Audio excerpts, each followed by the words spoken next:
참석해 주셔서 대단히 감사합니다. 전체적으로 여기로 줌으로 참석하신 분이 지금 현재 10몇 분이고요. 그리고 이제 현장 참석 20여 분에서 약 30분 계시는데요. 추가 접속이 될 것이고, 그 다음 유튜브로 참석하시는 분은 여기 집계에 지금 잡히지 않습니다. 유튜브는 별도로 영상만 송출되기 때문에 여기에 저희가 나중에 집계하도록 하겠습니다. 일단 오늘 신령결례 및 기술세미나 참석해 주신 분들께 감사드리고요. 이 내용은 줌 및 현장 참석, 그 다음에 줌 미팅 참석, 그리고 그 다음에 유튜브 영상 시청, 이렇게 세 가지로 지금 진행하고 있습니다. 오늘 모처럼 나오셔서 대단히 감사합니다. 현장 참석하신 여러분 감사드리고요. 먼저 우리 오상근 회장님의 인사 말씀이 있겠습니다. 네, 안녕하십니까.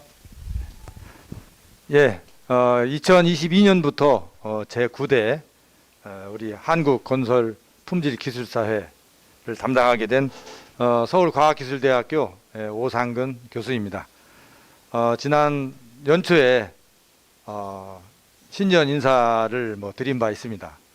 그래서 또한 많은 분들께서 공감을 해주시고 또 저희들의 앞으로의 미래 발전을 위해서 많은 성원을 해주셔서 일단 감사의 말씀을 드리도록 하겠습니다. 특히 올해 들어서 잘 아시다시피 건설 품질에 대한 그 중요성이 상당히 강화되는 그러한 시점이 아닌가라는 생각이 듭니다.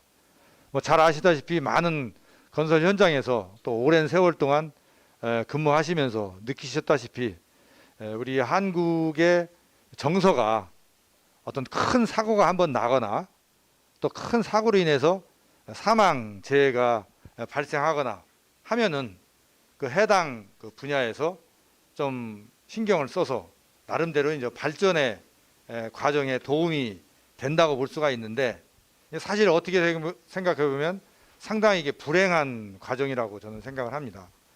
그러한 사고, 사망, 재해가 발생하기 이전에 많은 기술 기준이라든가 또 특히 품질 기준, 안전 기준 이런 것들이 잘 만들어져서 사망 재해를 발생시키지 않도록 해야 되는 게 우리 기술자들과 정부 정책을 수립하는 분들의 노력인데, 저희들이 물론 많은 공부를 하고 노력을 하고 또 법 제도를 만들어서 실행을 위한 노력은 다 했습니다.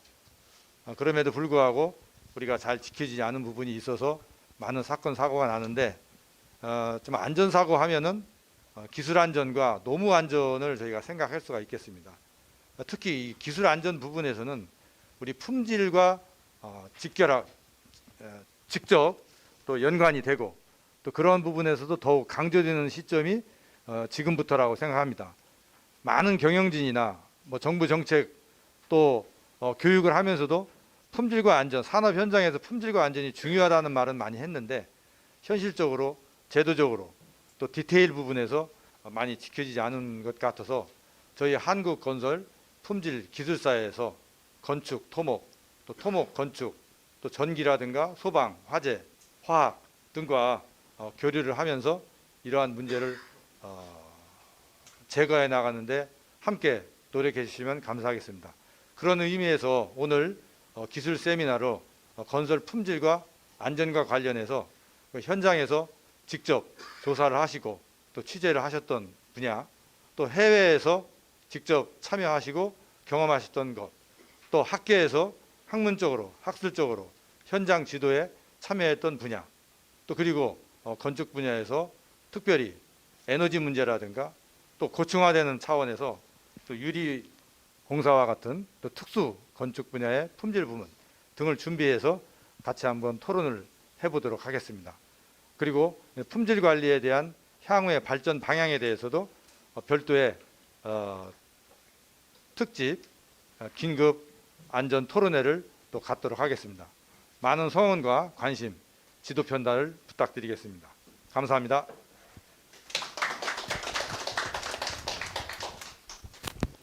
우리 그러면은 우리 명예회장님으로 우리 한천구 명예회장님 또 성동환 명예회장님 참석하셨는데 나중 긴급 자담회 때 저기로 또 소개 말씀드리기로 하고요.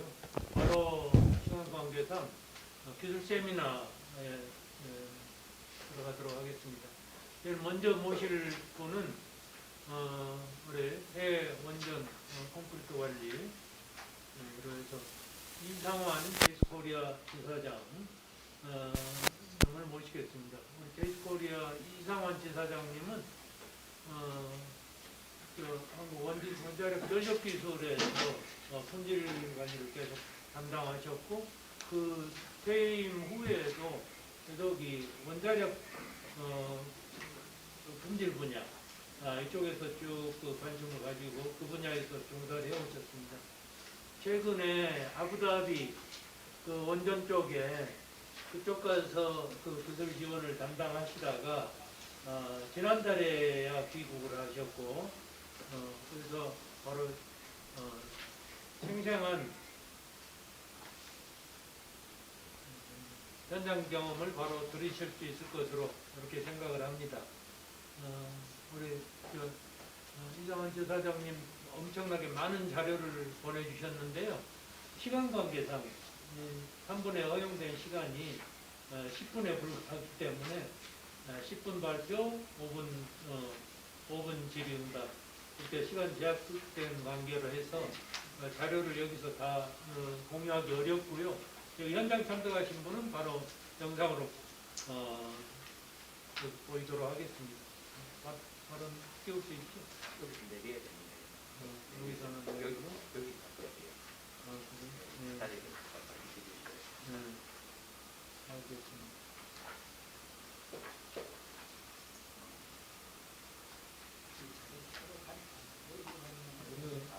지금 이게 그냥 다음 장으로 되겠습니다. 예. 여기서 영상하고 여기서 하다 보니까 다른 거는 저기가 되는데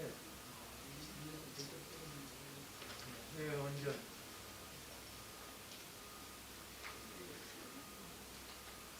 이게 지금 저 PDF로 변환되어 있는 거거든요. 그러니까 빨리 넘기시면 돼요. 제가 좀 자, 우리 이상환 전 제이스코리아 지사장을 환영합니다. 자, 박수로 맞아주세요.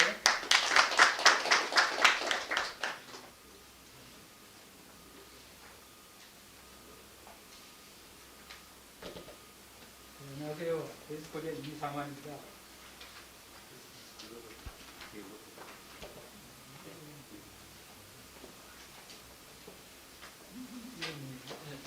롤 내리시면 돼요.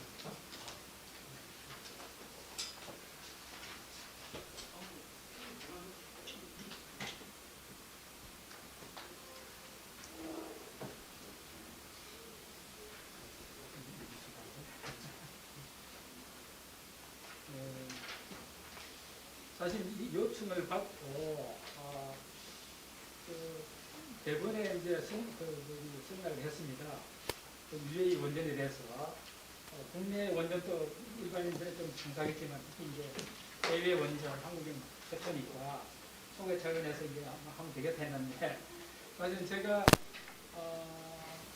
현장에 시험 업무를 그만둔 지 거의 7년 가까이 되거든요.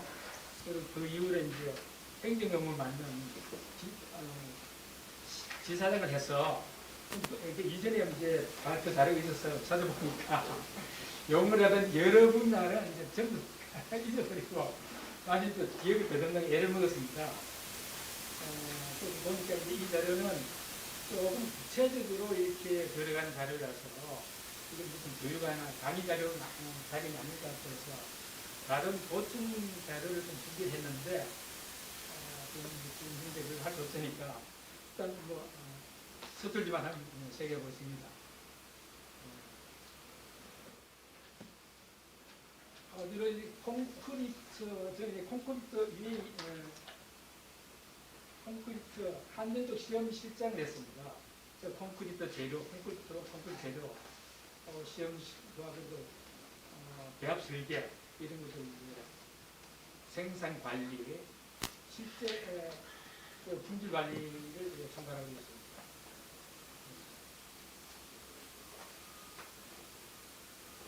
이 내용은 이런 것들로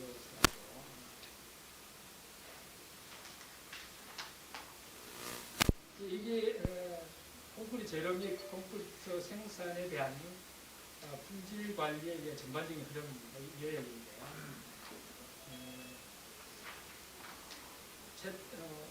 콘크리트 재료에 대해서 설명을 하고 배합 설계 등등 해나가는데요. 최초 콘크리트 재료 선정은 시공사에서 하게 됩니다. 그리고 우리 그 시공사에서 선정할 때는 몇 군데 잠재 소스를 포함해서 몇 군데 하게 되고 그렇게 된 그 위에 저희 시험실에서 승리 시험을 하고 그리고 그 승리 시험 된 자료를 향해서 필요한 콘크리트 배합 설계를 수행합니다. 그래서 이제 승리 시험과 배합 설계 전에 요즘 이제 국제 공인 시험 기관으로 인정이 돼야 됩니다. 거기 이제 한국 같은 콜라스라는 거 이걸 받고 시험실에 대한 공인 인정이 돼야 되고 그리고 시험 요원에 대해서 자격 부여를 하게 됩니다. 이런 시험 치고 시험에 대해서 굉장히 시험 조식이 시험 치고 했죠. 그러니까 해서 레벨 1, 2, 3 이렇게 이제 나는 그런 자격 부여 시험실에 대한 평가가 이루어지고 또 만족하면은 이제 승리 시험과 배합 설계를 수행합니다. 아시다시피 콘크리트 주 재료는 시멘트, 이 시멘트는 이제 보통 포틀레 시멘트, 그리고 배합수가 있고,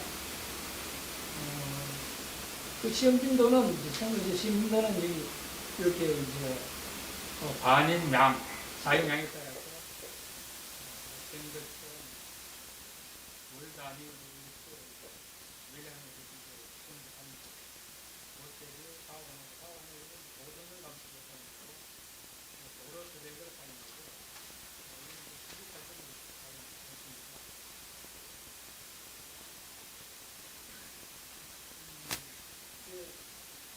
하고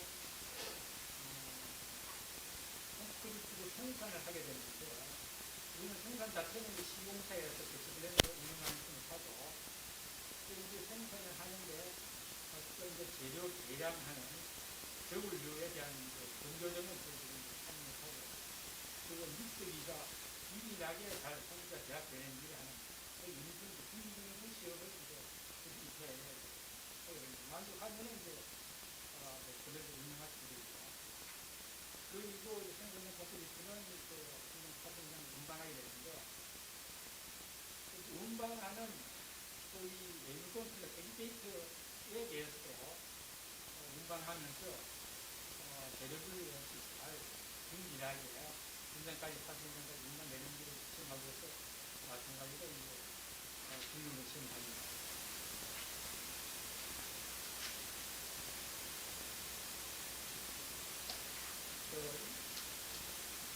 그 콘크리트에 대해서는 전면도 승리를 하는 전면도 공기량, 온도, 그리고 관유중량, 그리고 압수강도 등등합니다. 그 현장에서 파설하게 됩니다. 파설하게 되면서 결과 시간에 대해서 단기간 대기를 하거나 하면은 슬럼프 로스 같은 게 있을 수 있기 때문에 확인 시험을 합니다. 그리고 압수강도 시험은 28일 재령 시정선거에서는 2배 대파고 그리고 5cm에서 2cm 구조물에 대한 것은 90일 재령의 시방문제가 가능합니다.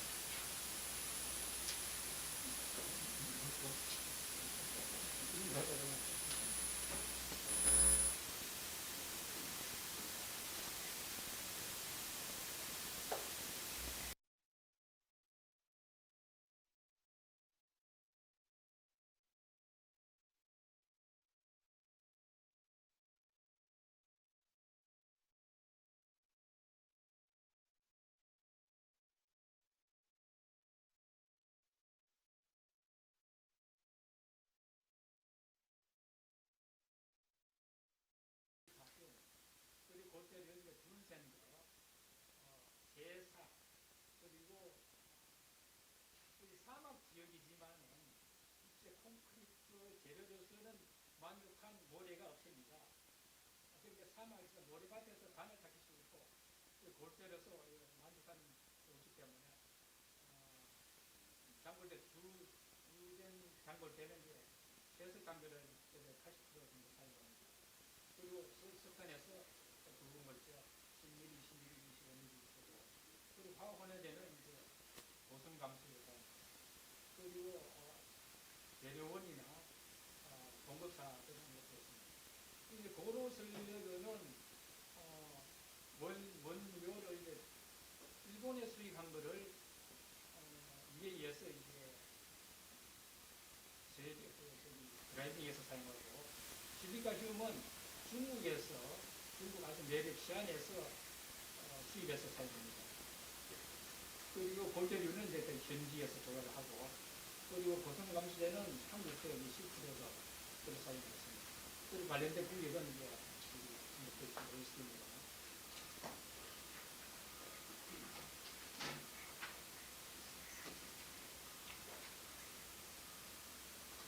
아까 말씀드린 게 성인 시험들은 이건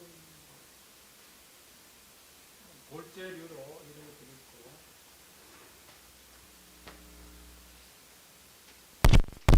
자료에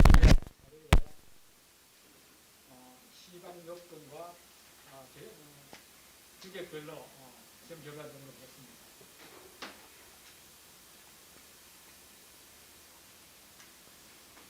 그리고 대합실에 대해서도 압축 강도 시험하고 연결 시험, 안정적 시험, 그리고 융합을 그리고 총고형 고용분야 시험을 합니다. 시방역도 그런 것도 있고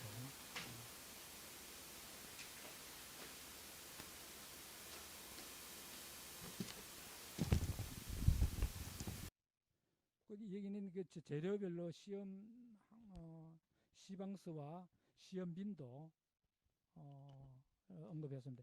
여기 각 재료별로 여기 5개 항목, 8개 항목 이렇게 해서 한 5, 60개 정도 시험 항목이 됩니다. 각 전체 재료별로. 그리고 굳지 않은 콘크리트에 대해서는 흔히 아시다시피 국내에서 하는 슬럼프, 온도, 단위 중량, 공기량 시험을 합니다. 그리고 요건들은 용도별로 다소 차이가 있습니다. 흔히는 여기는 이제 열대지방이라서 슬럼프로서 쉽게 일어날 수 있고 하기 때문에 작업성을 유지하기 위해서 6인치 정도, 6인치 그런 걸 다소 하이 슬럼프 콘크리트로 채택을 했습니다. 그리고 콘크리트 온도는 부재 치수별로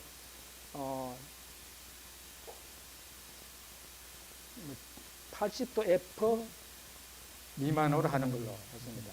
이거는 모갑 시험을 통해서 이 정도면은 수화열의 영심열이나 그거는 나중에 DEF에 의한 뭐 문제라든지 그런 것도 고려해서 80도 F 정도면 되겠다고 이렇게 이제 시험에 의해서 결정했습니다.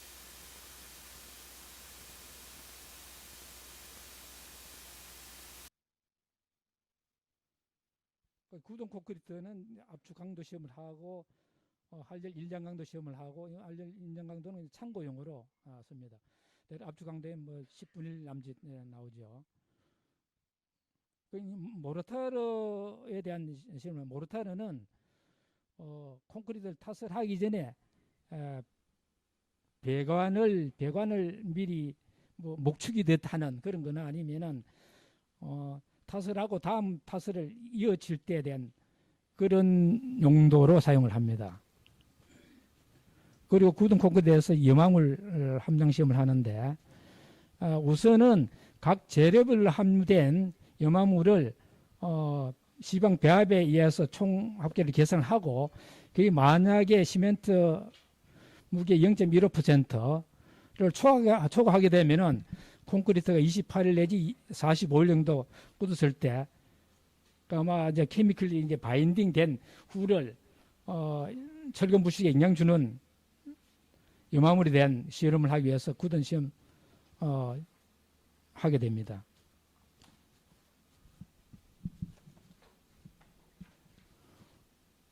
그리고 아까 말씀드린 이제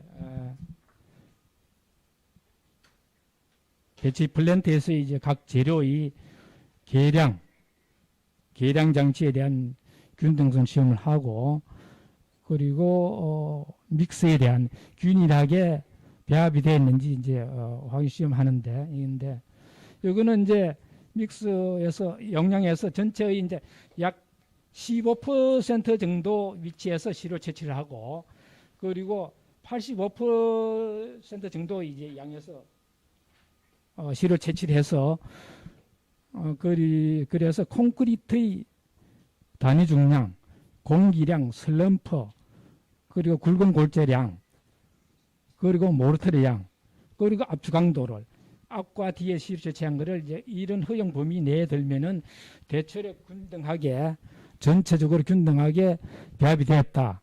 그리고 운반차 같은 것도 균등하게 운반을 하고 있다.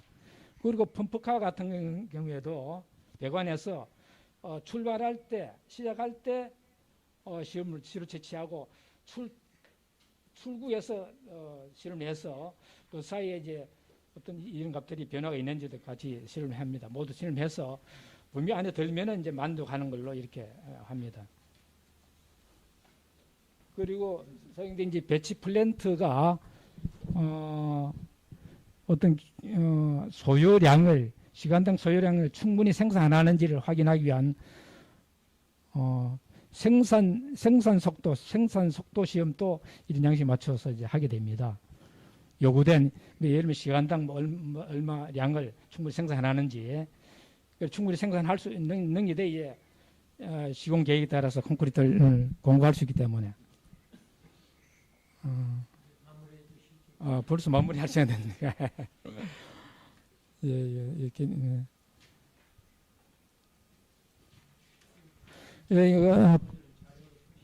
콘크리트 배합 설계는 ACI나 아스메 코드에 따라서 이런 플로우를 수행을 합니다.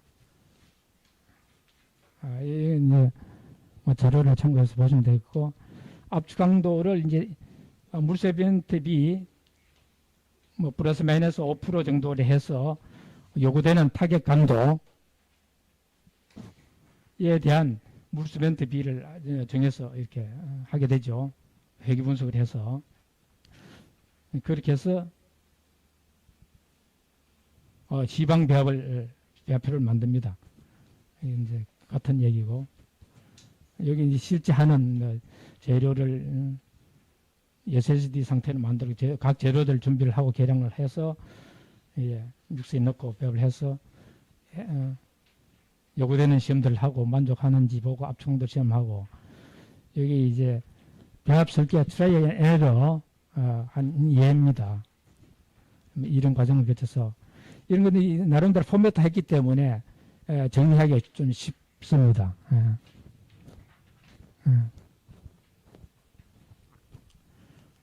그렇게 해서 예로 여기에서 그래서 강도로 맨 아래쪽에 여기에 이제 아래 빨간 선이 C방 강도, 그리고 앞에 FCR 부분이 이제 초기 할증을 준 타겟 요구 강도고 required average dense고, 그런데 여기 이제 7일, 여기는 28일 작성할 때 28일 강도로 나왔을 텐데, 맨 아래쪽이 28일 여기는 물성면 대비 45%, 가운데 빨간 게 40%, 아마 35% 아마 그렇게 되어 있을 겁니다.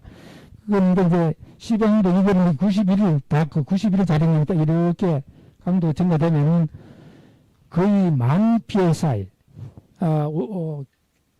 만 psi 0.07 정도 하니까 700kg per 스퀘어 센티미터 정도 강도가 됩니다. 시방 강도보다는 훨씬 상회를 합니다. 그래서 시방 배합이 나오면은 그거를 골재료에 포함되어 있는 표면수 물론 그 건조하면 마이너스를 있고 이걸 고려해서 최종적인 배합수량, 순수한 물량을 고려하고 거기에는 물론 이제 혼화제 같은 경우에는 물을 고용분 외에 물을 함유했으면 그까지를 배합수로 고려를 하고 그렇게 해서 큐빅 야드당 표를 만들고 그리고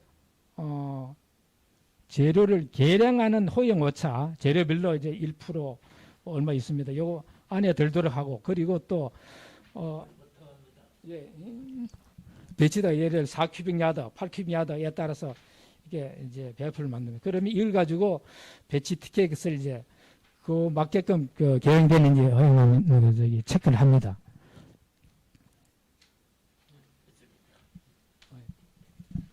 자, 네, 감사합니다.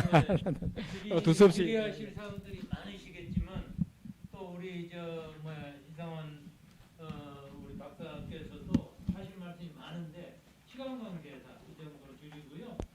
자료를 좀 참조해 주시기 바랍니다. 네, 오늘 수고하셨습니다. 감사합니다.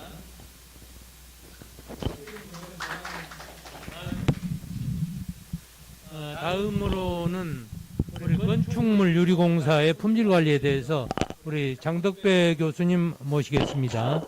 박수로 환영해 주시기 바랍니다.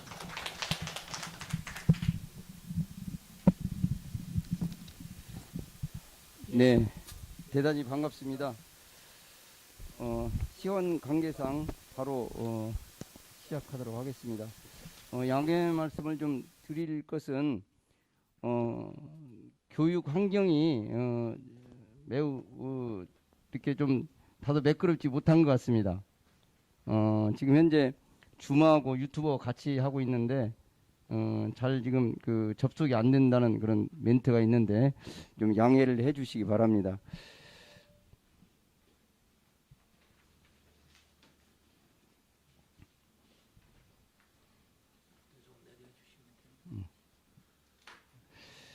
자, 오늘 그 발표할 제목은 건축물 유리공사 품질관리라는 제목을 가지고 약 10분 동안 발표를 하겠습니다. 저는 서울의 동양미래대학교 건축과의 장덕배 교수입니다.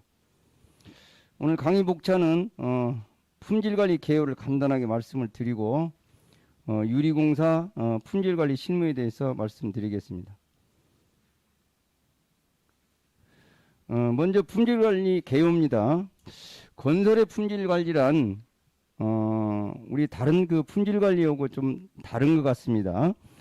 먼저 발주자의 요구에 따라 부응하는 품질의 목적물을 적절한 공기 내에 또 적정 비용으로 그리고 안전하게 견실하게 시공해내고 장기 수명을 보장받기 위한 모든 수단의 체계다라고 말씀을 드릴 수가 있는데요. 과거에는 품질관리의 그 정의가 가장 빠르게 또 가장 값싸게 뭐 이런 그 시대가 있었습니다. 그런데 지금은 적절한 공기가 이루어져야 되겠다. 이번에 광주 사태도 보시는 바와 같이 적절한 공기 그리고 비용도 적절한 비용 이렇게 좀 약간 그 정의가 바뀌었다는 것을 우리가 좀 인식해야 될 필요가 있겠습니다. 그리고 건설공사의 건축물은 대부분이 건축물은 정부에서 발주하는 공사는 다 공공재라고 말씀을 드릴 수가 있겠고요. 그리고 우리가 지금 그 아파트를 짓고 있는 것은 우리 국민들이 살고 있기 때문에 준공공재라고 말씀을 드릴 수가 있습니다. 그래서 대부분의 건축물은 공공재와 준공공재이기 때문에 우리 건설 현장에 또는 건설에 관련된 분들께서는 품질 관리를 철저히 해야 된다는 말씀이 되겠습니다. 다음은 품질 관리 목적을 말씀드리는데요. 합리적이고 경제적이고 내구적인 구조물을 만들어내는 것으로 소정의 품질을 확보해야 되겠고요.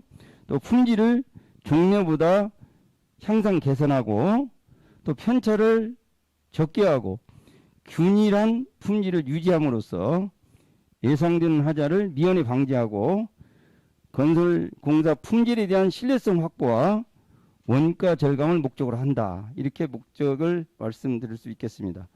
그럼 지금부터 유리공사 품질관리 시스템에 대해서 말씀을 드리겠습니다.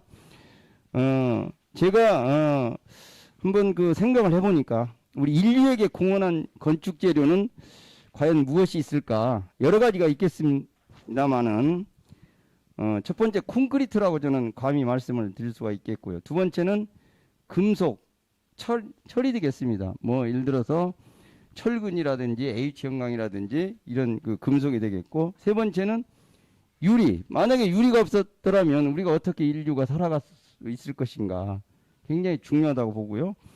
네 번째는 플라스틱이라고 저는 감히 말씀을 드립니다. 왜냐하면 여러분들이 지금 사용하고 있는 모든 그런 뭐 필기도구라든지 뭐 또는 스마트폰이라든지 이런 모든 재료가 거의 대부분이 플라스틱이죠. 그래서 저는 이 네 가지를 말씀을 드리는데, 오늘은 우리 건축물과 가장 관련 있는 유리에 대해서 좀 말씀을 드리려고 합니다. 우리 건축물에 있어서 우리가 에너지를 사용함에 있어서 에너지가 많이 손실되죠. 그 손실되는 중에 우리 창호로 유리라든지 그 창틀로 나가는 그 손실이 대략적으로 약 35% 정도라고 합니다. 그래서 이 건축물의 이 35%를 어떻게 에너지를 우리가 절약할 것인가, 이게 관건인데 유리가 굉장히 중요하지요. 그래서 오늘은 유리에 대해서 말씀을 좀 드리겠습니다. 우리 건축물에서 이렇게 손실이 많은 이유는 외벽 창의 고효율 에너지, 즉 뭐 짝유리라든지 로이유리라든지 이런 유리를 설치할 때 부실하게 설치한 그런 면이 있고요. 또 로이유리의 금속 코팅면이 불합리하게 시공이 되고, 또는 단열 창틀을 설치하지 않고 또 단열 처리가 부실하다. 또는 국토교통부의 에너지 전략 설계 기준을 잘 지키지 않는다. 이런 것이 이제 문제점으로 대두되고 있습니다. 그렇다면 대책으로는 에너지 전략 설계 기준을 잘 준수해서 설계하고 시공을 해야 되겠다. 또 하나는 이중창이라든지 삼중창을 설치하는 게 좋겠고, 또 단열 창틀을 설치하는데 이제 뭐 폴리아미드라든지 아존 단열창이 있겠습니다. 또 오늘 가장 강조해서 말씀을 드릴 사항이 로이유리입니다. 다른 말로는 저방사유리라고 하는데 꼭 로이유리를 시공을 철저하는 그런 품질 관리가 이루어져야 되겠고요. 또 공기층에 건조 공기보다는 아르곤가스를 충전하는 것이 좋겠다. 이 아르곤가스를 왜 넣어야 되는지는 우리 건축 엔지니어들에게 현장에서 물어보면 대답을 못합니다. 왜 아르곤가스를 넣어야 되는지. 그 이유는 뭐냐면 일반 건조 공기에 비해서 아르곤가스가 밀도가 약 2배 정도 높습니다. 그래서 열 전달을 차단할 수 있는 그런 특성을 가지고 있는 것이죠. 그래서 아르곤가스를 왜 넣는지는 우리가 꼭 아셨으면 좋겠습니다. 그리고 에너지 전략 설계 기준은 과거에는 없었죠. 정부에서 국토교통부에서 에너지를 우리 건축물에서 절감하기 위해서는 이러한 기준이 있어야 되겠다 해서 2018년 9월 1일 날 시행하게 되었는데, 별표 1에 보면 각 지역별 건축물 부의 열 관리를 이렇게 지정해 놨습니다. 지정해 놓고, 또 별표 4를 보면 창 및 문의 단열 성능, 열 관리율에 대해서 이렇게 설명을 다 기준을 만들어 놨는데요. 열 관리율을 설명을 드리면 1평방미터에 A라는 장소에서 B라는 장소로 1도씨가 차이 날 때 이렇게 흘러가는, 이동하는 열량을 말하죠. 그래서 열 관리율이나 열 전도율이 낮은 그런 재료라든지 유리라든지 외벽이라든지 이런 것을 설치하는 기준이 이 에너지 전략 설계 기준이다라고 이렇게 말씀을 드릴 수가 있겠습니다. 그러면 오늘 중점적으로 말씀드릴 로이유리에 대해서 말씀을 드리면 저방사유리라고 하죠. 그래서 로라는 건 낮은 저자라는 것이죠. 그리고 저방사는 이제 방출을 얘기하는 건데 방출을 못하게 한다는 그런 의미가 되겠습니다. 그래서 방사율이란 어떤 물체가 가지고 있는 에너지를 복사 형태로 방출하는 강도를 말하고, 또 이게 아래 두 그림이 있겠습니다만은 로이유리가 적외선을 일부러 방사하는 것을 막아주는 기능이 있기 때문에 단열성이 아주 좋죠. 그래서 고효율 에너지 유리라고 일명 말하고 있습니다. 근데 로이유리는 두 가지로 우리가 이제 그 제작이 되는데요. 하드 로이유리와 소프트 로이유리로 구분이 될 수가 있는데 로이 유리 중에 소프트 로이 유리가 단열 성능이 좋기 때문에 비교적 많이 사용을 하고 있습니다. 여기 지금 그 우리 그림을 보면 이와 같이 그 요쪽에 지금 점선이 그 유리의 그 한 우리 건축물 같으면 3면이 될 것 같은데 3면 3면에 로이 코팅이 돼서 내부에 있는 우리 열 적외선 그 열을 말씀을 드리는 것이요. 열이 전혀 빠져나가지는 않지만은 상당 부분이 다시 재반사가 되죠. 이런 역할을 해주는 것이 이제 그 로이 코팅면의 단열 효과가 되겠습니다. 우측에 그 이 그림도 마찬가지게 되겠네요. 이게 실내고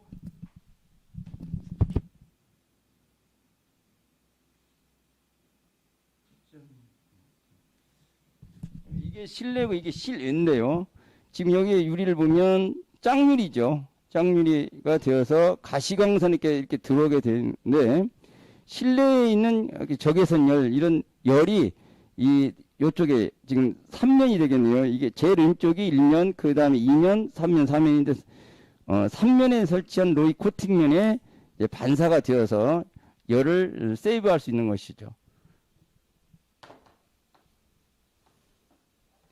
그리고 로이 유리는 또 이 냉방 효과와 난방 효과 두 가지를 겸하고 있는데 냉방 효과는 주로 여름에 그 우리 상업 건축물 즉 이제 사무실 건축물이라든지 상업 건축물에 주로 냉방 에너지를 많이 사용하죠. 그래서 냉방 효과를 가져오고요. 또 난방 효과는 24시간 거주하는 우리 공동주택에 대해서는 내부에 열이 빠져나가지 않도록 그 난방 효과를 동시에 이렇게 가져다 주는 유리가 로이 유리다 이렇게 말씀을 드릴 수가 있습니다.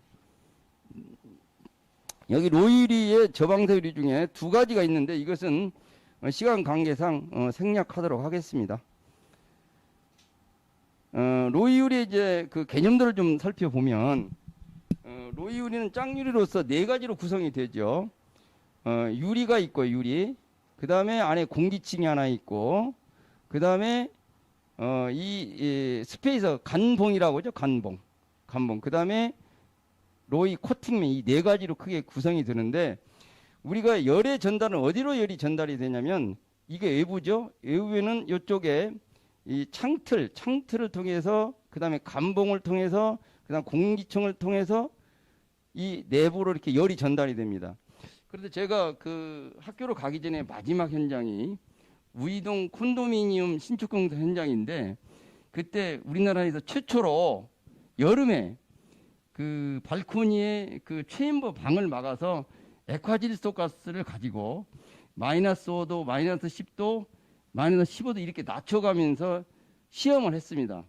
시험을 해서 어떠한 결로라든지 어떤 열의 이동이 있는지를 확인해 보니까 그 열의 이동 경로가 여기서 나타난 것이죠.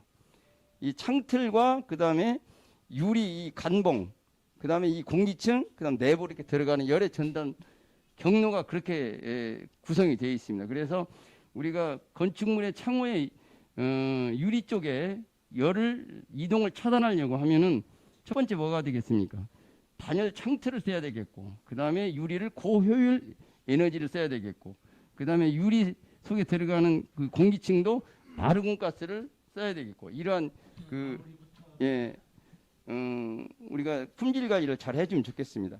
그래서 지금 여기 보시면 이게 유리죠. 유리인데 이쪽에 1면, 2면, 3면, 4면이라고 우리가 표현하는데 이렇게 양면에다가 2면과 3면에 동시에 이렇게 그 코팅을 해주면 가장 좋겠습니다만은 지금 그렇게 경제적으로 할 수가 없기 때문에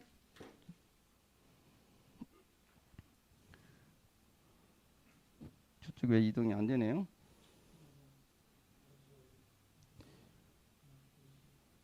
아, 좀 느리군요.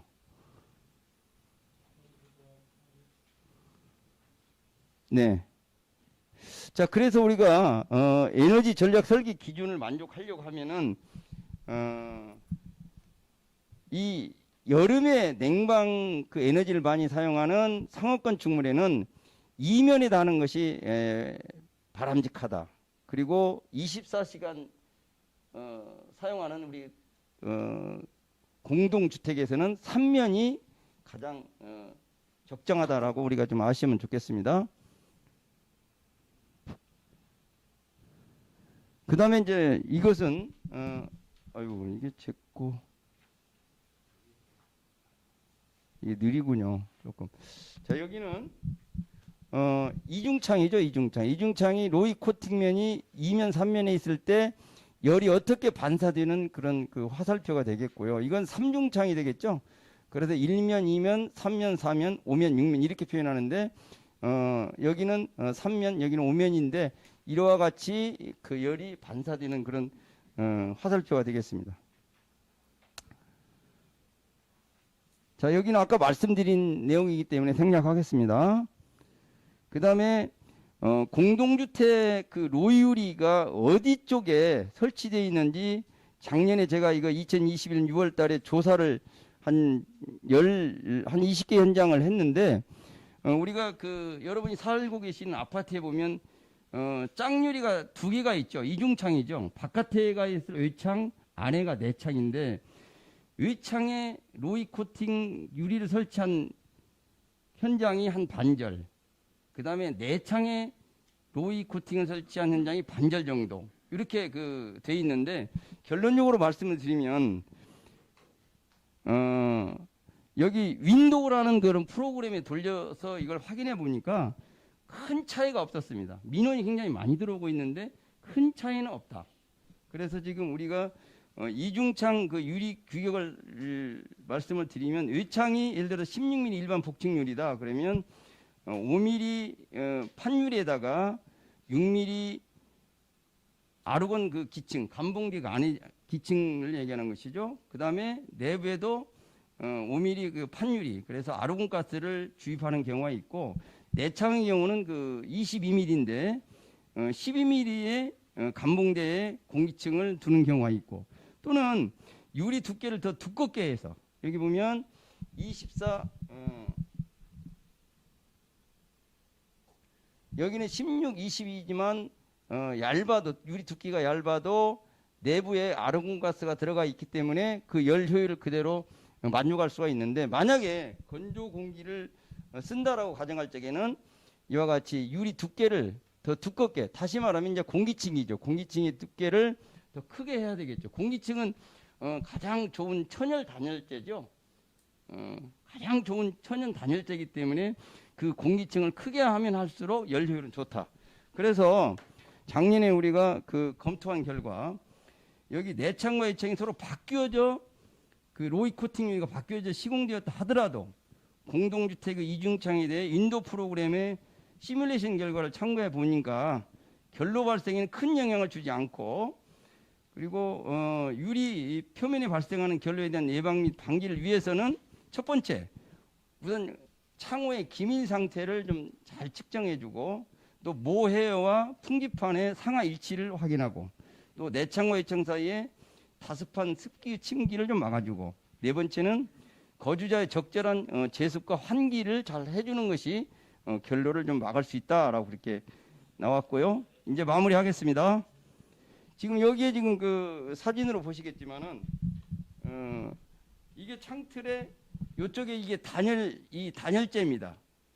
이게 아마 폴리아미드 아니면 아존 단열인데요. 이쪽에서 열을 이동하는데 여기서 끊어져 버리죠. 그래서 이게 굉장히 그 강도가 알루미늄 못지않은 강도가 나오기 때문에 이와 같이 창틀을 만들어 주는 것이죠. 하나 시간 관계상 좀 마무리해야 되겠네요. 자, 여기를 보시면 요게 지금 그 간봉이죠. 간.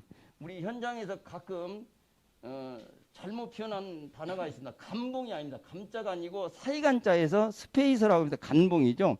그래서 이 간봉은 이와 같이 흡습제를 이제 잘 넣어서 사용하는 건데, 여러분이 또 품질 관리를 잘 할 수 있다는 게 뭐냐면, 그 유리가 사면으로 되어 있다면 이 간봉을 오토 밴딩 해가지고 이음계수가 하나만 나오는 쪽으로 우리가 품질 관리를 해줬으면 좋겠어요.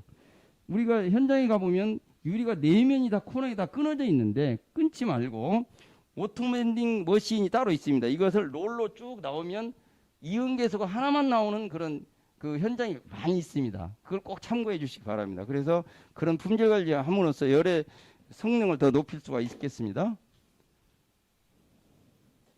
그 다음에 아까 여기는 안 나오는군요. 늦어서. 잠깐만요. 이제 나오네요. 자, 이게 지금 그 모헤어라고 하죠. 모헤어. 이게 모헤어가 한 7년 정도 주기가 되면 거의 성능을 잃습니다. 그래서 집에 계실 때도 저게 새 것으로 교체가 가능합니다. 그러니까 일종의 문풍기 역할을 하는 건데 7, 8년 되면 이 모헤어를 꼭 교체를 해줘야 되겠고, 그 다음에 이게 지금 풍기판이에요. 이 하부에 보면은 풍기판이 이런 식으로 고무로 되어 있는 것도 있고, 약간 그러니까 플렉시블한 플라스틱으로 되어 있는 경우가 있는데, 이게 반드시 상하에 있어야 돼요. 같은 위치에 있어야 돼요. 여러분 한번 집에 가보시면 이게 있습니다. 아파트에. 요것이 상하에 일치해야만이 기밀성을 더 확보할 수 있다. 꼭 한번 체크해 보시기 바랍니다.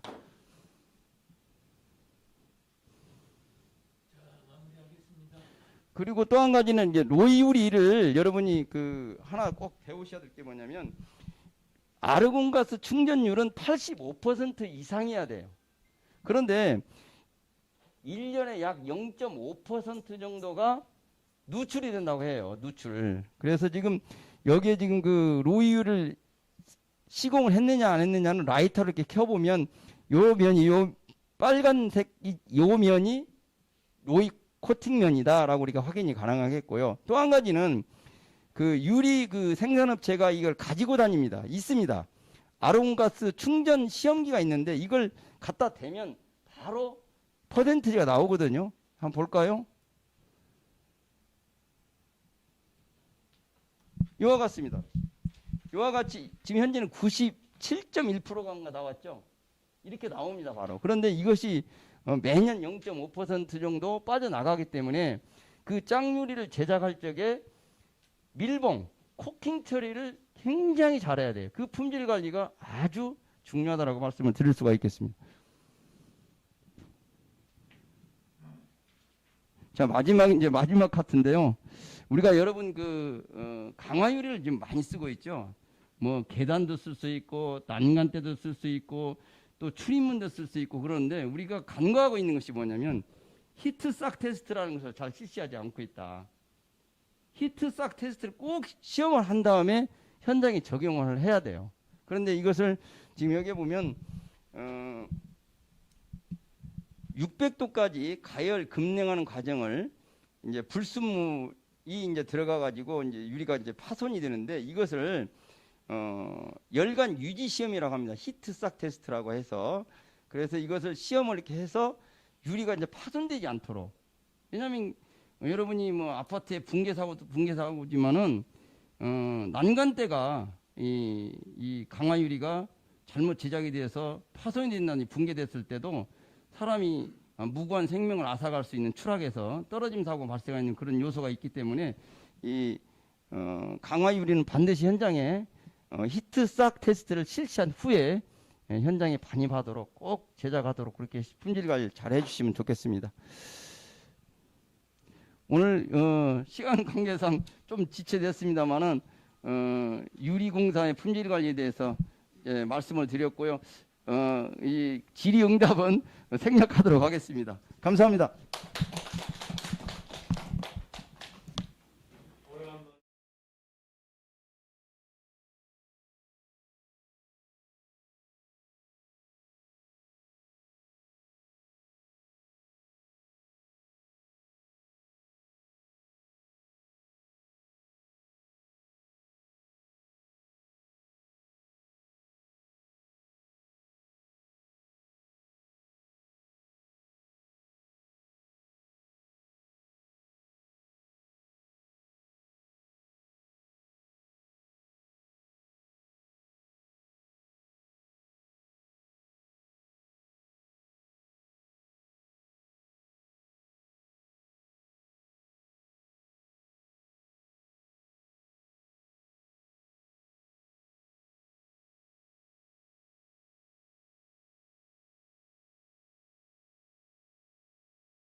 붕괴 사고 원인 추정이라고 일단 했어요.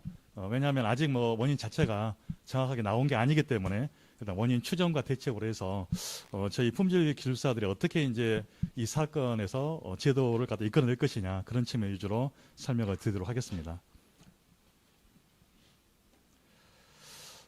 사고의 현황은 아마 잘 아실 거예요. 실제 본 건물은 지하 4층에 지상 39층 건물이 되겠고요. 그리고 현재 2단지 같은 경우는 이제 총 4개동이 현재 됐었고, 실제 붕괴된 데가 이제 201동이 현재 붕괴가 된 현재 그런 상황이 되겠습니다.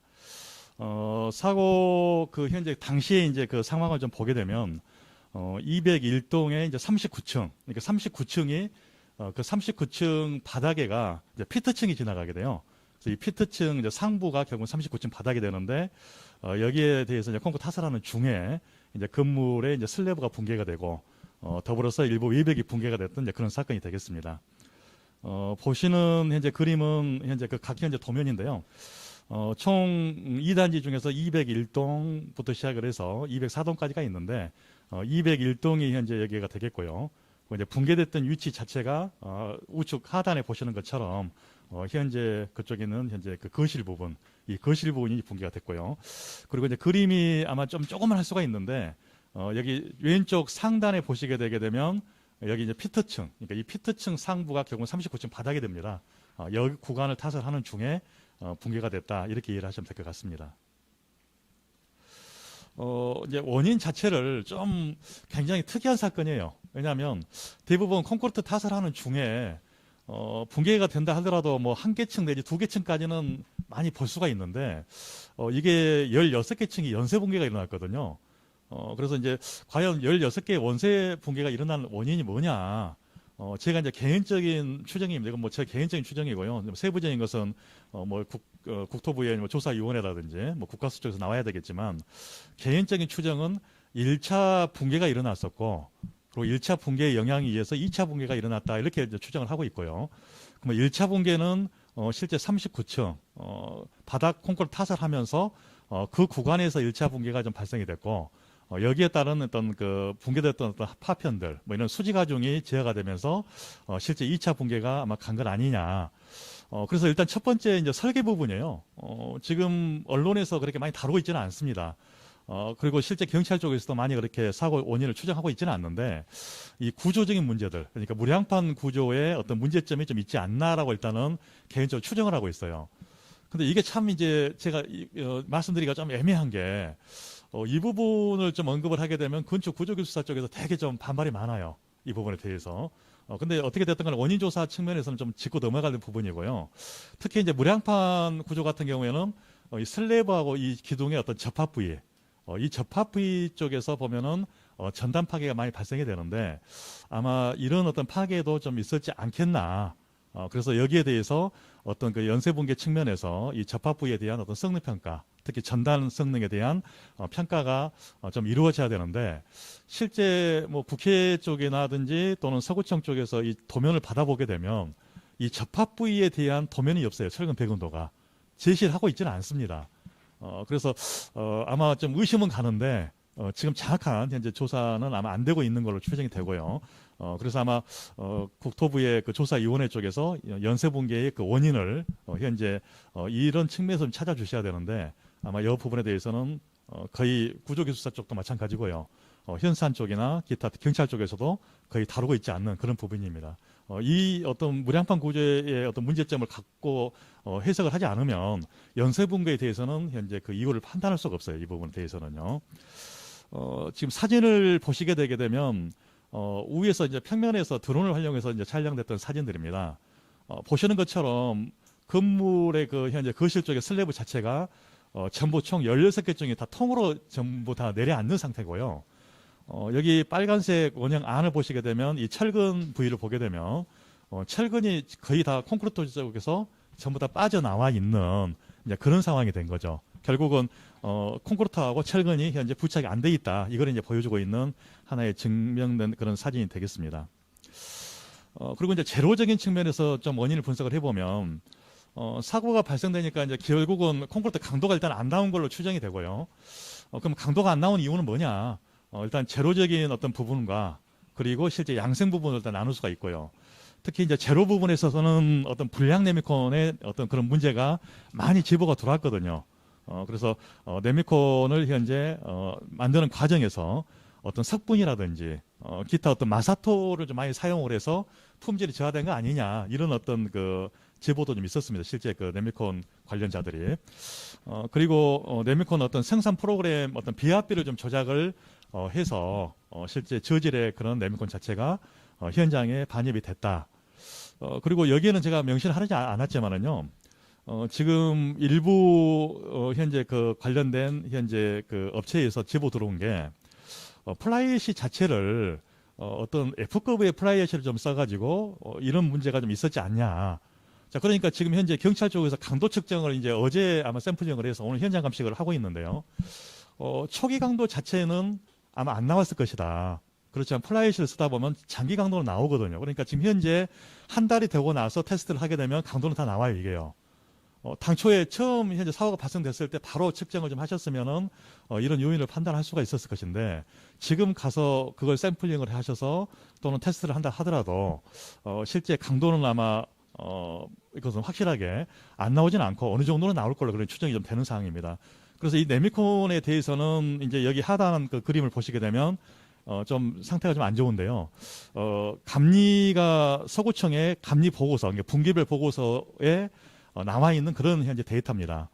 품질 시험을 했었는데 품질 시험할 때 굳지 않은 콩쿠르트 시험할 때 슬럼프치 자체가 상당히 불합격됐던 게 좀 많다. 그래서 1단지와 2단지를 보게 되면 2단지가 약 2번 정도가 불합격이 됐었고요. 그다음에 1단지가 총 10번이 현재 불합격이 됐었는데 그 해, 2021년 9월부터 12월까지 이때 불합격된 게 현재 2회 이렇게 돼서 네미콘에서 자고로 슬럼프 자체가 좀 문제가 있었던 걸로 일단 보여지는 그런 대목입니다. 그리고 이제 지금 1월 달에 탓을 하다 보니까 이 한중 콩쿠르트에 대해서 탓을 관련해서 실제 시공이라든지 양생 자체가 좀 미흡했던 걸로 일단 보여져요. 하단 사진을 보시게 되면 실제 여기 왼쪽에 있는 사진 같은 경우에는 이제 콩쿠르트 탓을 하는 중에 하부 데크가 이제 이게 이제 붕괴가 됐던 이제 그런 과정인데요. 실제 여기 동영상을 보게 되면 탓을 하는 과정에서 보온을 좀 해주면서 가는 어떤 이런 것들이 전혀 안 보이는 거거든요. 그리고 이제 오른쪽 사진은 그 인근에 있는 거주자가 작년, 그러니까 2020년 초가 되게 2020년 말이 되는데 굉장히 이제 눈이 온 상태에서도 실제 콩쿠르트를 타설을 하고 양생 관리가 이제 불량하다는 것을 이제 보여주고 있는 이제 그런 사진이 되겠습니다. 어떻게 됐든 간에 콩쿠르트 타설하는 과정에서 실제 한중 콩쿠르트 시방에 따른 게 아니고 실제 어떤 시공 자체가 상당히 좀 불리한 이런 상황에서 탓을 하다 보니까 콩쿠르트가 현재 동해를 좀 입었던 걸로 이제 추정이 되고요. 그래서 지금 현재 언론 쪽에 이제 제보된 것들을 보게 되면 동아일보에 나와 있는 기사인데요. 근로자가 작업을 하는 과정에서 거푸집을 뜯었던 층에서 보게 되면 콩쿠르트가 얻어 있다 이런 어떤 증언도 좀 나오고 있는 상태입니다. 그리고 이제 콩쿠르트 양생 부분에서 보게 되면 양생이 결국 이제 미흡해서 실제 아마 상당히 좀 내력을 견디지 못한 걸로 판단이 되는데요. 결국은 실제 이제 특히 문제가 됐던 부분이 거실 부위고요. 그리고 이제 지금 거기 시공사 입장에서는 양생 기일을 다 지켰다 이렇게 얘기를 하시지만 문제는 양생 기일을 지킨 게 중요한 게 아니고 양생 온도거든요. 그러니까 양생을 하는 과정에서 온도 자체가 과연 관리가 됐었느냐. 여기에 대한 어떤 정확한 백데이터를 제시돼야 되는데 현재 그런 부분에 대해서는 뭐 경찰이 자료 자체를 다 압수수색을 해서 확인을 할 수는 없었던 상황입니다. 그렇지만 이 양생 온도, 특히 모서리라든지 현재 가장자리 뭐 이런 부위가 굉장히 양생이 좀 취약한데 이런 부위에 대해서 온도 관리가 됐느냐에 대해서는 좀 더 추가적으로 좀 조사가 필요할 걸로 보여지고요. 그리고 이제 이 한중 콩쿠르트 타설을 한 과정에서 현장의 품질 관리를 보게 되면 이 양생을 현재 끝내는 시기라든지 또는 거푸집 동바리를 제거할 시기라든지 이런 것들은 실제 현장 그 상태와 동일하게 그 양생한 그 공시체 강도 실험을 의해야 되는데 실제 경찰이 공시체를 갖다가 압수수색 과정에서 실제 뭐 38층이라든지 뭐 이런 데는 또 없었단 말이에요. 없고 다음날 또 제시가 됐고 그래서 실제 이런 어떤 그 양생에 의해서 품질 관리가 적정하게 됐는지에 대한 이런 어떤 데이터의 어떤 그런 부분들도 좀 약간 현재 문제가 있는 걸로 일단 그렇게 보여지는 겁니다. 결국 양생이 좀 문제가 됐다 이렇게 이해를 하시면 되는 거고요. 그래서 사진을 보시게 되면 이제 양생이 이제 불량했다라는 개념 자체가 여기 좌측 상단 그림에서 보시는 것처럼 철근에 전혀 콘크리트가 묻어있지 않죠. 이게 전부 다 빠져나왔던 개념이 있고요. 그 다음에 지금 현재 이쪽 그 하단 사진을 보시면 우리가 이제 콘크리트 자체 구조가 하부에 콘크리트가 있고 상부 뭐 중간에 이제 철근이 있고 다시 또 상부에 콘크리트가 있는데 여기 좌측 상단 사진을 보시게 되면 철근을 중심으로 해서 이게 완전히 방리가 돼요. 이게요. 층이. 결국은 어느 부분은 현재 양성이 안 되고 동의가 됐다. 이렇게 이제 판단할 수 있는 이런 부분들이거든요.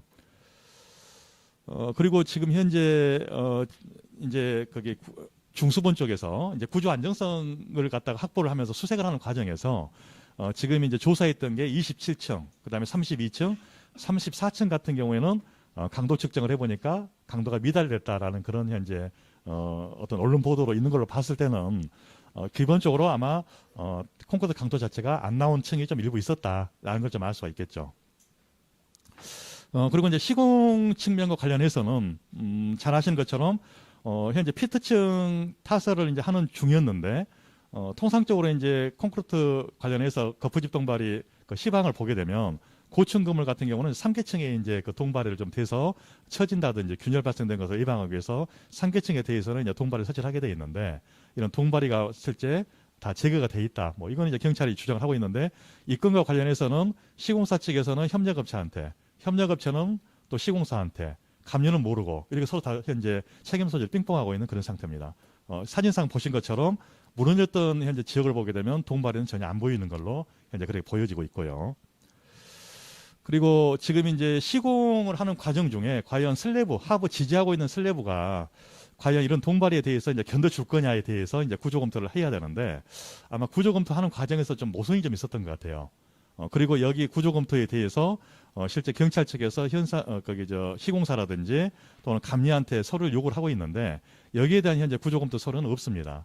당초 이 피트층 상부의 두께는 원래 15cm였다가 이게 35cm로 현재 변경이 됐고요. 그리고 시공 방법도 원래 유로폼을 쓰는 걸로 계획을 했다가 데크 플레이트로 변경이 되면서 이 데크 플레이트 연결하기 위해서 이제 실제 동바리를 사용한 현재 임시보 그리고 이제 콘크리트 자체를 현재 사용하는 뭐 경찰 이야기는 뭐 역보라고 얘기를 하는데 역보는 아니고요. 받침대 역할입니다. 데크 플레이트 중간점을 연결하기 위한 이런 어떤 걸 사용을 함으로써 하중이 이제 증가된 걸로 일단 보여지고요. 그러니까 하중은 증가가 됐고 그리고 실제 밑에서 받쳐주고 있는 슬래브 자체는 실제 역보라든지 뭐 이런 어떤 또는 콘크리트 그 현재 하중 계산을 해보게 되면 굉장히 NG값이 나올 수 있는 이런 현재 개념이었던 거죠. 그러니까 하중은 크고 슬래브 자체에서 받아줄 수 있는 슬래브의 그 현재 지지력은 현재 부족하고 그러다 보니까 현재 이제 붕괴가 된 거 아니냐라는 게 경찰에서 추정하고 있는 그런 이제 입장입니다. 그리고 사고가 발생이 되니까요 여러 가지 제보가 들어옵니다. 타설하고 있는 중에 붕괴되기 1시간 전에 39층을 타설하고 있었는데 2계층 이하 그러니까 37층에 있는 현재 그 깽폼 그러니까 RCS를 연결하고 있는 현재 연결부 그 볼트 쪽에서 균열이 발생이 됐다는 게 나오고요. 그러니까 결국은 이미 힘을 받았다는 이야기거든요. 힘을 받고 있다 보니까 연결부 쪽에서 좀 클랙이 같은 걸로 보여지고요. 그리고 실제 타설하고 있는 중에 이제 이건 좀 더 이제 시간상 좀 아마 그런 부분 고려를 좀 해봐야 되는데 지금 하단 박스친데 빨간색 원을 보게 되면 타설하고 있는 2개 내지 3계층 밑에서 그러니까 한 37층, 36층 정도가 되겠죠. 여기서 이제 타워 크레인을 지지하고 있는 이제 월타에 이게 이제 갑자기 이제 무너졌다는 거예요. 그러니까 정리를 해보면 39층 타설하고 있는 중에 37층, 38층의 그 현재 부분에서 일부 좀 하중이 작용이 됐고 이 하중 작용에 따라서 슬래브가 좀 처졌고 그러면서 현재 어떤 월타이라든지 깽폼 쪽에 영향을 미쳤고 그러면서 1차 붕괴가 일어났다 이렇게 정리가 되고요. 그리고 그 1차 붕괴가 일어났던 그 하중 자체 수지 가중 이게 이제 터지면서 수지 가중이 밑으로 쌓이다 보면 실제 설계할 때는 이것은 이제 거기 작업 이제 실제 유지 관리하는 과정에서의 그 어떤 하중만 검토를 했을 건데 상부에 있는 하중이 무너졌던 하중이 전부 다 내려오면서 연쇄 붕괴를 아마 갔던 걸로 그렇게 이제 추정을 좀 하고 있는 겁니다. 뭐 이건 이제 개인적인 추정이고요. 공식적인 현재 그 원인 분석은 아니다는 것을 좀 이해를 해주시면 되겠습니다.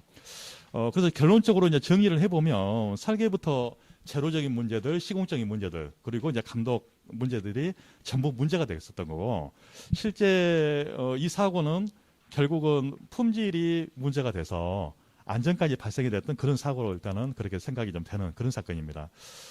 제도적으로 좀 개선해야 될 부분은 실제 현장에 있는 이 기술인들이 이런 어떤 품질에 대해서 상당히 좀 기술적이 좀 많이 떨어져요. 그래서 이런 품질에 대한 교육이 좀 필요할 걸로 보이고요. 그리고 실제 뭐 각각의 뭐 현재 관리 주체들이 뭐 점검을 많이 하시는데 이게 점검만 한다고 해서 되는 그 사항은 아니거든요. 결국은 한다고 보면 어떤 제도적인 시스템이 좀 필요할 것 같고, 그래서 이제 지금 현재는 모든 것 감리한테 모든 걸 다 주고 있는데 감리 입장에서는 공정 관리도 해야 되는 거고요. 그다음에 품질 관리도 해야 되고 시공 관리 안전 관리도 해야 되는데 공정과 안전 품질은 서로 상반된 겁니다. 그래서 좀 품질 기술사회 입장에서 만약에 제도를 하신다고 하면 품질 전문 현재 감리를 좀 도입을 좀 할 필요가 있겠다. 그래서 안전이 됐든 품질이 됐든 기존의 어떤 감리 회사를 통한 게 아니고, 예, 그래서 감리 자체를 갖다 품질을 전문적으로 할 수 있는 그런 품질 감리 전문 회사 이걸 설립을 하고 거기에서 품질 관리를 갖다 강화하면 이런 안타까운 사고를 예방할 수 있지 않겠나 그렇게 생각됩니다. 예, 이상입니다. 혹시 질문은 시간이 질문이 있으시면 다 네. 긴급 자담회가 있으니까요. 이 사건으로 이걸 자담회를 할 거니까 그때 제기해 주시기 바랍니다. 수고하셨습니다. 시간 관계상 바로 강행하겠습니다. 자, 우리 김창수 교수님.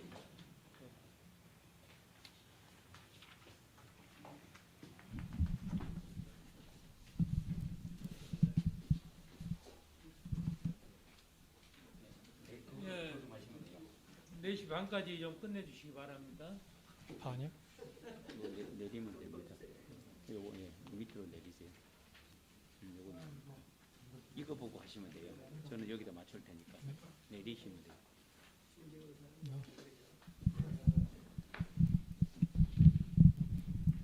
의대 들고 하시면 돼요.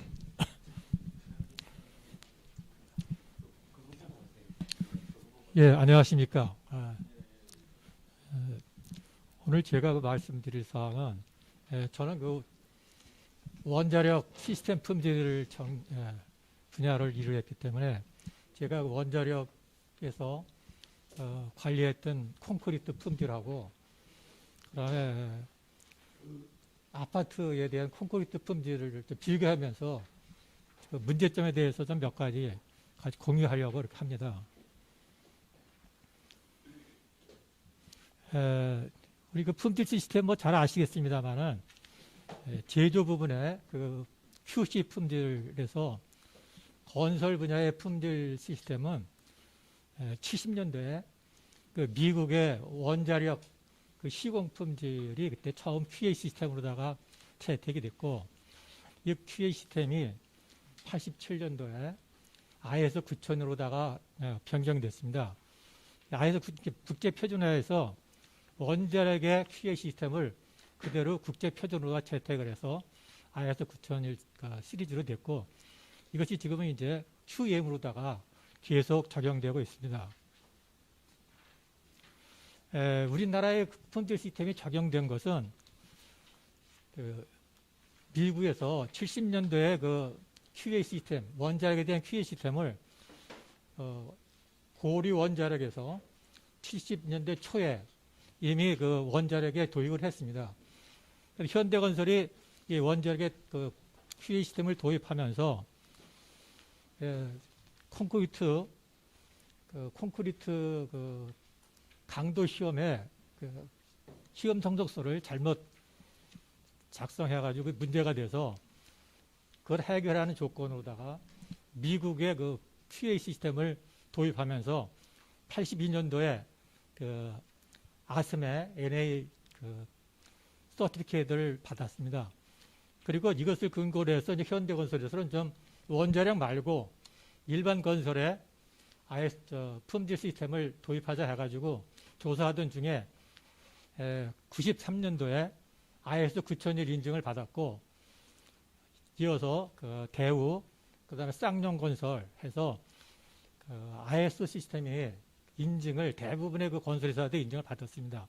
근데 이 즈음에 그 국내에서는 성수대교, 산풍사고 등의 그 대형 건설 사고가 발생하자 언론에서 이 대형 사고의 원인이 품질 시스템이 없다.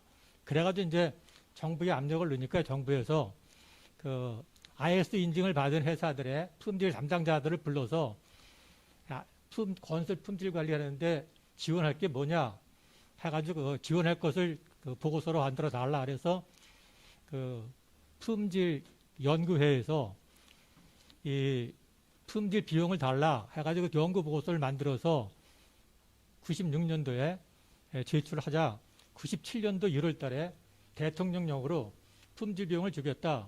그리고 건설교통부에서는 IS 9001 시스템을 건기법에 도입을 하겠다. 이래가지고 97년도 7월 1일에 건설기술관리법에 IS QA 시스템이 도입이 된 겁니다. 여기서 우리가 좀 알아야 될 것이 QA 시스템이 도입되기 이전까지 우리 국내의 품질 제도는 재료 품질 시험이었습니다. 그러니까 여기서 QA 시스템을 도입하면서 우리가 새로운 정보를 알게 된 게 시공 품질 검사라는 용어를 새로 도입한 겁니다. 그러니까 이전까지는 시공 품질 검사라는 용어를 몰랐어요. 그게 여기 핵심이거든요. 오늘 제가 말씀드리고자 하는 것이 우리 그 아파트 현장에 재료 시공 품질 검사라는 활동이 거의 이루어지지 않는다는 거. 그게 바로 제가 보는 입장에서는 지금 그 아파트 현장에 많은 사고가 나는 이유 중에 하나가 시공 검사에 대한 시공 품질 검사가 거의 이루어지지 않는다는 거. 그걸 오늘 제가 좀 말씀드리고자 합니다. 그 이유 중에 하나는 그래서 이때 사고가 나서 ISO 시스템이 도입하면서 우리가 새로 도입한 게 뭐냐면은 97년도에 우선 그 시공 품질을 확보하자는 차원에서 시방서 체계를 바꿨습니다. 일반 시방서와 특별 시방서의 두 단계에서 표준 시방서, 전문 시방서, 공사 시방서로는 바꿨어요. 특별 시방서를 공사 시방서로 바뀐 원인이 바로 공사 품질을 확보하기 위해서 공사 시방서라는 새로운 용어를 써서 모든 현장은 공사 시방서를 작성해서 적용을 하라 해가지고 공사 시방서 작성 요령을 만들어서 공포를 하고 서울시 같은 경우에는 교육용으로 이렇게 자료를 공급했는데 지금 설계회사에서 공사 시방서를 작성하는 내용을 보면은 여기서 한 요령에 포함된 공사 시방서를 작성하는 데가 한 군데도 없어요. 이게 바로 가장 큰 문제 중에 하나라고 보고요. 그 다음에 용어가 일치하지 않는다는 겁니다. 지금 우리 좀 전에 말씀대로 현장에서는 공사 시방을 작성해서 공사 시방서에 따라 품질 관리하도록 되어 있는데 이 공사 시방서는 용어가 아직도 이 주택에서는 특별 시방서와 일반 시방서를 아직도 사용하고 있어요. 그러니까 용어 자체도 좀 통일이 안 되고 또 이 품질관리계획서는 시공분서인데 아직 주택법에는 설계도서로다 분리되는 등 지금 그 건진법과 주택법하고 일치 안 되는 게 굉장히 많습니다. 그러다 보니까 우리가 아파트 현장에서는 전혀 새로운 시스템이 적용이 안 되고 97년 이후에 그런 그 수준으로다가 아파트 품질 관리가 하고 있다고 봅니다. 그 다음에 그 품질 관리에서 그 당시에 건품회에서 요구하는 것이 그 품질 관리비를 도급비에 총 공사비의 약 2% 정도를 요구를 했습니다. 근데 그때 그 국토부에서는 그렇게 하겠다고 해놓고는 법에는 설계자한테 설계도서에 이 검사 시험에 대한 그 횟수 이런 것 정보를 다 설계도서에 넣으라고 했는데 이것이 지금 그게 불가능한 겁니다. 근데 이런 법이 지금 한 20여 년이 지났는데도 그냥 법은 살아있고 실제로 적용이 안 되고 있습니다. 그리고 품질관리계획서가 이제 IS 9001에 따라서 품질관리계획서 수립하도록 되어 있는데 본래 취지는 현장에서 품질관리계획서는 검사 시험 위주로 만들면 됩니다. 이렇게 복잡하게 만들 필요가 없습니다. 그래서 이 품질관리계획서의 취지는 ISO를 인정받지 않은 업체, 그 업체에서는 이렇게 지금 품질관리계획서를 다 만들어야 되지만 인증을 받은 회사는 이미 이런 내용들을 거의 다 본사에서 수행하고 있기 때문에 현장의 품질관리계획서는 ITP 수준의 그런 내용만 그 계획서를 만들면 돼요. 근데 이런 내용들을 모르고 지금 그냥 그대로 품질관리계획서를 ISO 시스템 갖다 넣다 보니까 내용도 불가능하고 이거 사용되는 경우가 거의 사용도 안 되죠. 거의 다 본사에서 사용할 업무를 현장에다 업무를 집어넣다 보니까 이런 식의 그 법으로 다 이렇게 계속 현실에 맞지 않는 법을 만들어서 문제가 되는데 그 중에 하나 큰 문제가 뭐냐면은 건지법 시행령 89조에 보면은 품질관리 계획을 500억 이상만 품질관리 계획을 만들고 500억 미만은 품질관리 계획을 수립을 안 해도 된다. 그럼 500억 미만은 품질 시험 계획만 수립하면 된다 그러는데 이게 문제가 뭐냐면은 그런 500억 미만은 시공 검사로 안 해도 된다는 얘기거든요. 바로 이게 큰 문제입니다. 그래서 현장에서 시공 검사 안 하기 때문에 각종 그 콘크리트에 대한 부적합, 그 시공 분량이 전혀 체크되지가 않아요. 그래서 지금 이 품질 시험 계획은 여기에 그 500억 미만은 품질 계획만 수립해야 된다는 이런 문구는 바뀌어야 됩니다. 아니면은 시험이라는 용어를 검사로 바꾸든가 그러면 대체할 수가 있어요. 이게 아주 약법입니다, 이거는. 시공 품질을 확보하는데 이런 법은 없어야 돼요. 마무리 바랍니다. 그 다음에 그거 관련해서 또 검사 성과 총괄표도 보면은 여기도 재료 시험만 되어 있어요. 그러다 보니까 시공 품질 검사에 대한 정보가 전혀 반영이 안 되거든요. 그러니까 이런 식으로 양식들이 이 시험 위주만 됐고 시공 검사에 대한 내용이 반영이 안 된다는 거. 또 현장에서 가장 중요한 게 IT입니다. 검사 시험 계획서도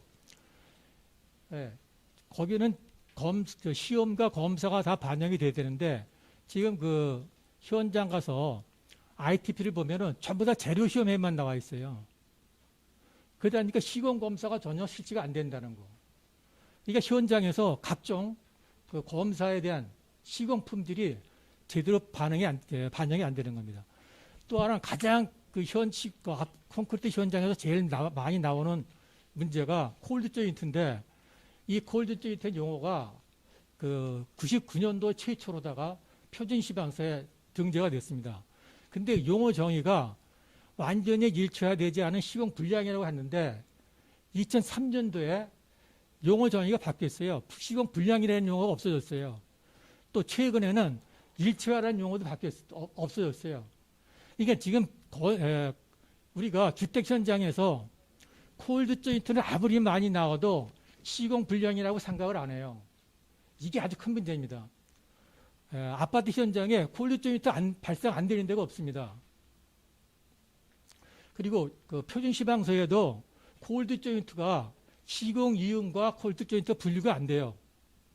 단지 이제 해설서에는 콜드 조인트를 표면 검사할 때 하라 했는데 각종 검측 체크리스트에 보면은 콜드 조인트에 대한 검측하라는 양식이 하나도 이게 바로 큰 문제라고 봅니다. 콜드 조인트가 가장 많이 발생되는 지역은 아파트 지하 피트입니다. 아파트 지하 피트를 가면 수백 개의 콜드 조인트를 발견할 수가 있습니다. 그리고 요거는 꼭 제가 좀 강조드리고 싶은 게 제가 그 플랜트 현장에서 품질 관리를 하면서 그 프렌트의 조인트 품질 관리하고 아파트 현장에서의 조인트 품질에 비교해서 철제에 대한 조인트와 콘크리트 조인트가 얼마만큼 품질 관리가 차이 나느냐. 본래 프렌트에서 일하는 그 철제 조인트는 조인트 부분이 가장 강해야 됩니다. 그럼에도 불구하고 용접에 의한 조인트는 그 스페셜 프로세스로 정해가지고 거기에 들어가는 용접봉, 용접기, 또 그 용접사 다 사전에 승인된 자원난 투입이 돼야 됩니다. 또 이것뿐만 아니라 그 용접의 품질이 제대로 나왔는지 ND를 통해서 그 용접 품질을 확인하는 데 비해서 우리 콘크리트 조인트는 조인트 부분이 제일 약합니다.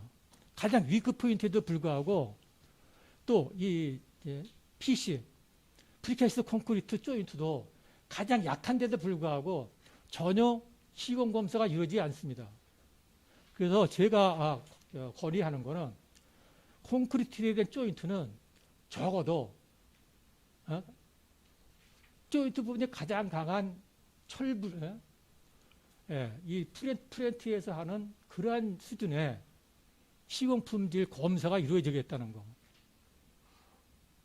이런 제가 이제까지 말씀드린 거에 콘크리트 품질의 가장 저의 요인은 재료 품질이 아니라 시공 과정에서 시공 관리 중에 품질 관리 안 하기 때문에 지금 같은 그 사고 원인도 그거 아니가 아닙니까? 성수대교의 그 원인은 용접에 대한 불량입니다. 만약에 성수대교 때 지금 우리가 원자력 프렌트에서 적용하듯이 용접을 스페셜 프로세스로 간주했다면은 절대 성수대교는 일어나지 않습니다. 그런 사고는.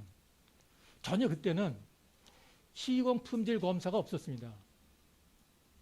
그리고 산풍사고 역시 거기도 콘크리트에 대한 시공 검사가 없었습니다.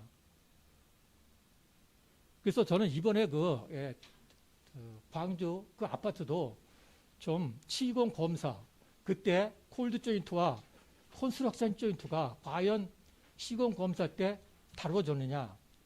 이것만 다뤄졌더라도 광주 사건에 예방은 못하더라도 아마 그 사고 범위는 좀 줄일 수 있지 않았겠는가. 이것이 이제 제 소견입니다. 마무리 바랍니다. 예. 그리고 뭐 우리가 그 건설의 그 품질 시스템이 원자력 품질 시스템을 통해서 지금 IS 9001 시스템이 모든 분야에 특히 건설 분야에도 적용토록 되어 있는데 실질적으로 공사 시방서와 다 허술하게 만들죠. 전혀 공사 시방을 사용할 수가 없습니다. 또 품질관리계획서 쓸데없는 내용만 만들어놔 있죠. ITP 그 내용 모르면서 그냥 제목만 갖다 놨죠. 또 콘크리트에 대한 검사, 표면 검사 하라고 그랬는데 콜드 조인트 검사 하라고 그랬는데 그 검사 안 하죠.